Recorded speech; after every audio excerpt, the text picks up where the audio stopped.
Could Godzilla wipe out the Narutoverse? This is a question we've all asked ourselves at some point, right? No? Really? Just me? Well, I don't give a damn. Are you going to eat it? The video in question that a few days ago, and when I say days, I also mean centuries, I was watching my son's video. Cake Player discusses if Godzilla could destroy hell from Hazbin Hotel and Galuba Boss with predictable results. When in the stream chat every day on Kitcom/Belfa, the topic came up that it might be fun to make a Godzilla video against the Narutoverse. And since we recently watched another super interesting video about Shigaraki from Boku no Hero against the Narutoverse, a video by Soyoden, to be specific, I decided to start making my own versus videos too. If you didn't know, yes, I'm addicted to power scaling. I may have disappointed some of you, but being a Chainsaw Man fan would be more embarrassing. God tier. It's important to point out that all the research for this video was done by my colleague D. Pinocha, or The Debate Grave, my most reliable source for power scaling, with whom I also have a podcast about this, and he's also my main Digimon lore master. This guy does a lot. Let's get started. There's a lot to cover. It's worth mentioning that originally, Legendary's Godzilla, the one we all know, was going to be used. But while the script was being written, it turned out that this Godzilla wasn't the most suitable to face the Naruto universe, since he could be easily defeated by many characters. So it was decided to use another Godzilla that was more suitable for the task of wiping out the Naruto universe. In a way that at least he could put up a fight, because otherwise it would have been boring to use a Godzilla that was too strong.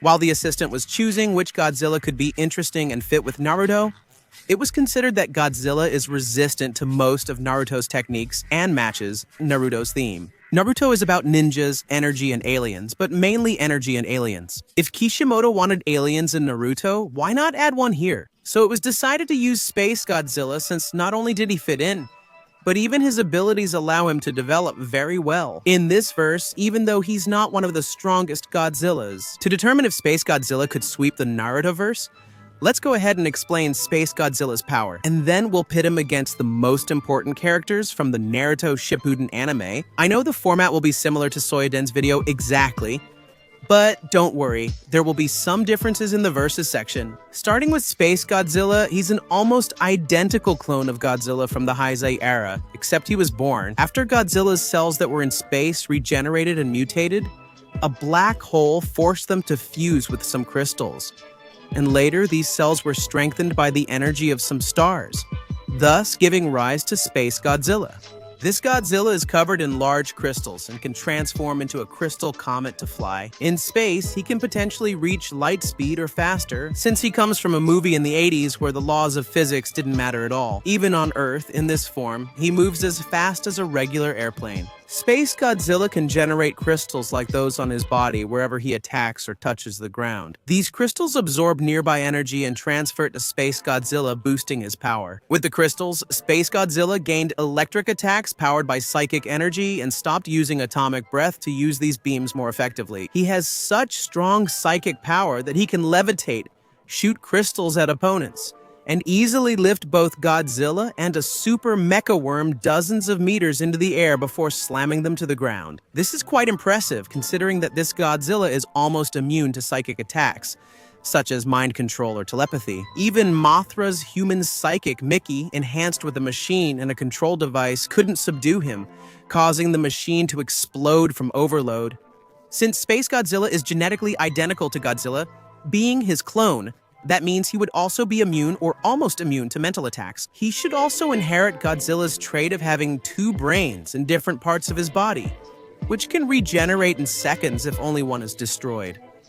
Since SpaceGodzilla was created from a few cells in space, he might regenerate as long as any small piece survives. This might sound overpowered, but Godzilla in his movie honored him with a nuclear fusion heat ray, after absorbing SpaceGodzilla's cosmic energy. Did I mention that both Godzilla and SpaceGodzilla can absorb any energy through physical contact? But it has to be through physical contact, meaning if Godzilla touches another being, he gets the energy.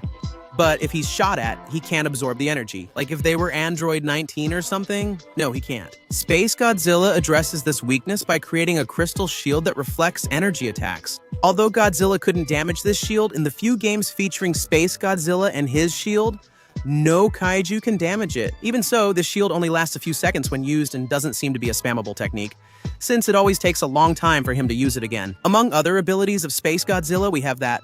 Just like Godzilla from the G6, he is an expert in hand-to-hand combat. By expert, I mean the script magically gives him martial arts skills, Tocho. SpaceGodzilla survived many attacks from Godzilla but was injured by Mogera's drill. It was a human-made kaiju created to defeat Godzilla. The injury proved SpaceGodzilla also regenerates in seconds like Godzilla. When Mogera destroyed his shoulder crystals, he couldn't regrow them. Godzilla from the G6 is definitely quite resilient, not only because humanity can't defeat him, even with nuclear weapons, but also because he managed to defeat many powerful kaiju. It was even mentioned that he would be able to withstand an attack capable of destroying the planet. SpaceGodzilla is even more resilient than Godzilla, consistently winning their one-on-one battles. They exchange several physical and energy attacks. It's worth noting that atomic breath attacks barely hurt SpaceGodzilla, but SpaceGodzilla's attacks were able to make Godzilla scream in pain, and they easily knocked him to the ground, even able to damage his skin, which is quite important. Considering that SpaceGodzilla was able to drain the natural energy from an island and the electricity from a city. And even in a comic, A What If of this same story, SpaceGodzilla was able to drain energy from a black hole.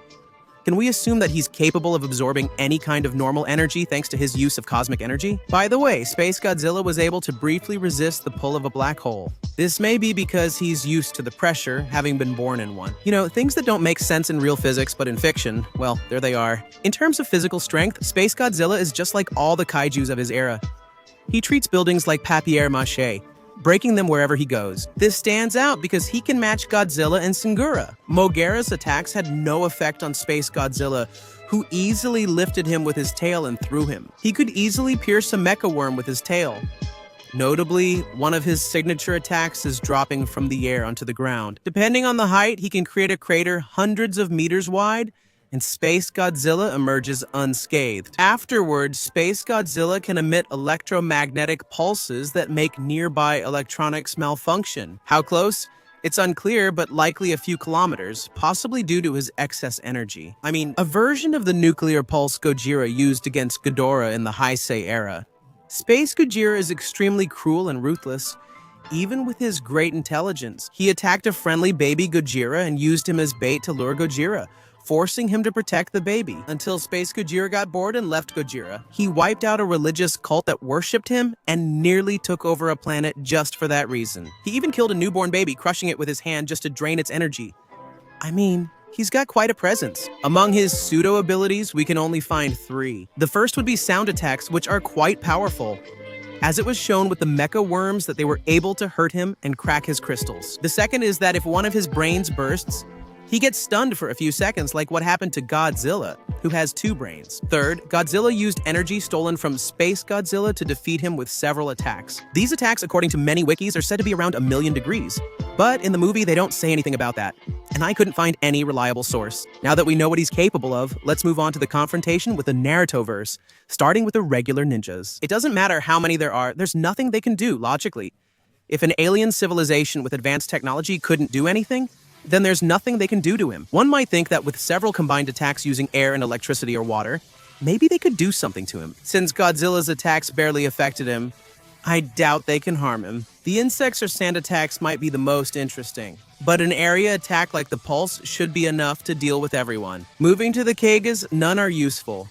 Godzilla can swim in lava, making Mitsukage useless. Tsunade's punches would have no effect, and if Raikache touches him, SpaceGodzilla would drain his energy. The Tsuchikage could use his pulverization jutsu to attack, but it's easy for him to block with a crystal shield or crush him with psychic power. Even if the hit lands, it's not certain that it would one-shot him, since Godzilla showed he could survive molecular destruction attacks.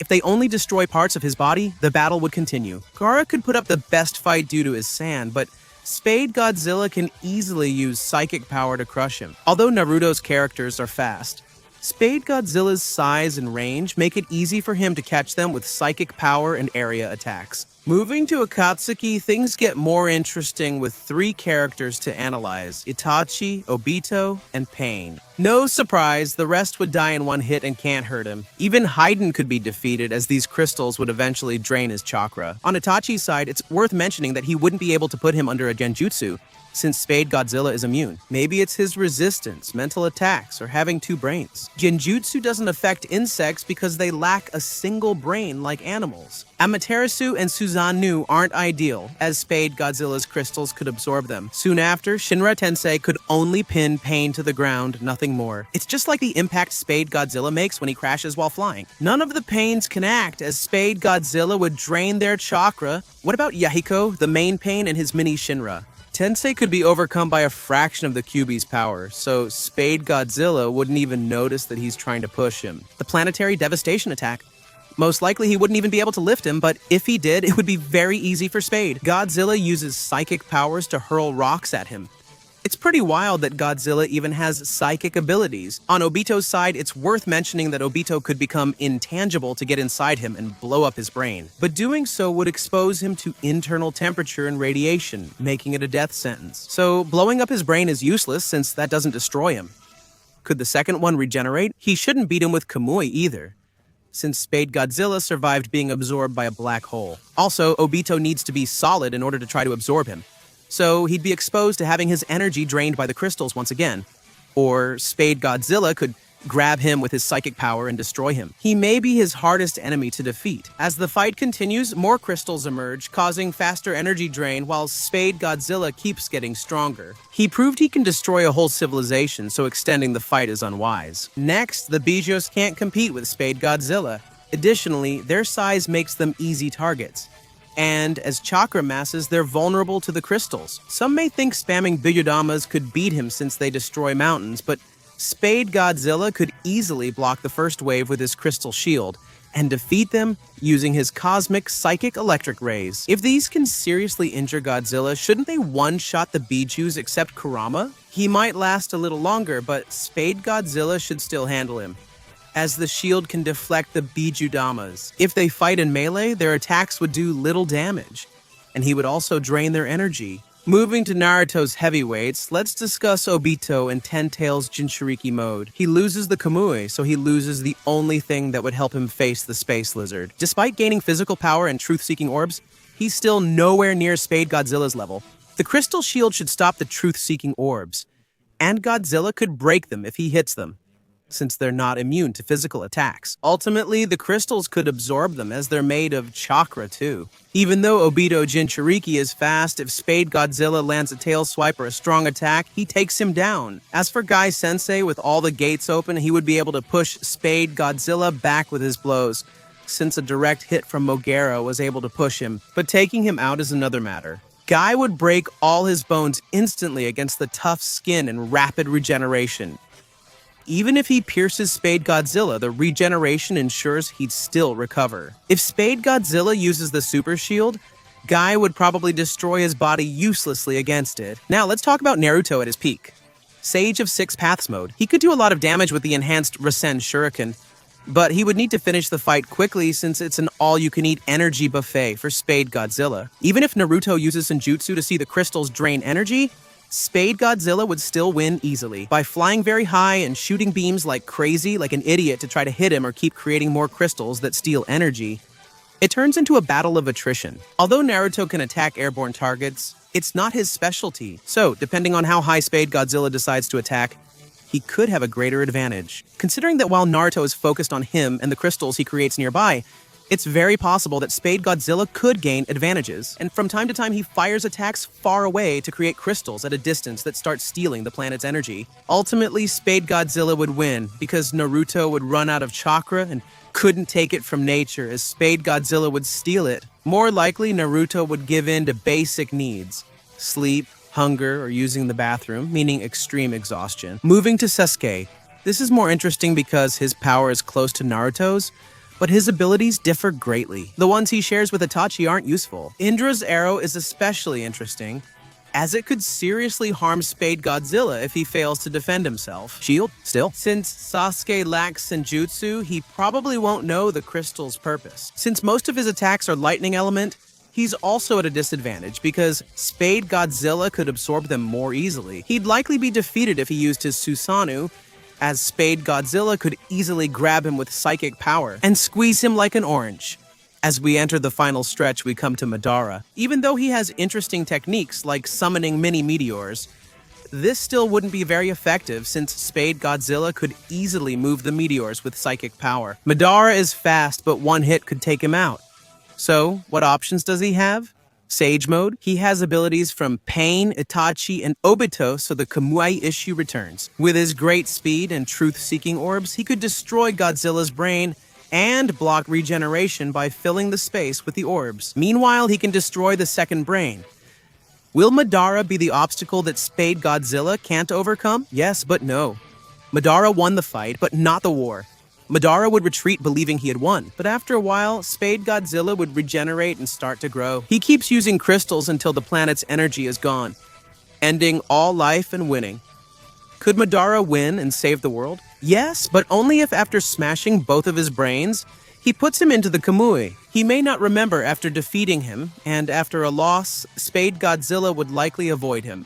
Considering that the movie showed he could make crystals grow even in space, he could simply leave and wait for them to eventually die because of the crystals. We've reached the final stretch, the last Narutoverse stronghold. Can SpaceGodzilla actually defeat the goddess Kaguya? The answer is no way, guys. Honestly, our Space Iwana did great to get this far. She beat most of her opponents, even if she sometimes used questionable tricks. And I would even say she did a little bit of picking Gogeta. Phase 4 in Tenkaichi 3. In any case, she would never be a match for the rabbit goddess Kaguya. First of all, she is able to shoot projectiles that could easily pierce SpaceGodzilla's skin, and on top of that, these projectiles have the ability to turn anything they touch into ashes. The girl with a Byakugan could spot weak points easily. Can she drain energy from others? Her reaction speed is incredible. Even Sasuke and Naruto couldn't touch her on their first try without help from Obito, Sakura, or Kakashi. She can teleport by moving herself or others into many dimensions she creates, where she controls the terrain. The woman has both Sharingan and Rinnegan powers, so SpaceGodzilla can't touch her, and she could easily defeat him. So this is a victory for the Narutoverse, and on top of that, a pretty overwhelming one by Kaguya. And, well, that's how things would go for SpaceGodzilla. In the Narutoverse, pretty well, but he can't reach the final step. So we can say that even though he did really well, basically sweeping through almost the entire Narutoverse, he failed the mission because he couldn't defeat the final boss. I hope you enjoyed the video. If you supported a lot, we could try to see how someone else would do. Godzilla in another verse. If you enjoy the verses, I can bring more. If you have a different opinion about the verses, you can always write it as long as it's respectful. I'm not insulting anyone. Don't take it personally if you don't like the way we present the verses. My partner and I, and that would be all. Remember, Kaguya wins.